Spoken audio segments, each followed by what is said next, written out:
How to turn on suggest your TikTok account to others. So hello guys, in this quick tutorial video I will tell you how you guys can do that. So for that we will simply go to TikTok app in our mobile phone. So let's click on TikTok app. Once we click here you guys will simply click on down right side profile. Simply click on profile. Once we click here you guys will see on top right corner three lines. So simply click on that. Once we click here you guys will see on downside settings and privacy. So simply click on settings and privacy.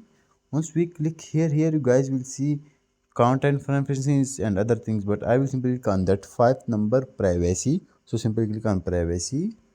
Once we click here you guys will see private account, active status, suggest your accounts to others, sign contacts and Facebook for friends. So simply click on that first one, suggest your accounts to others. Now you guys will simply turn on contacts option, Facebook friends and people who open or send links to you.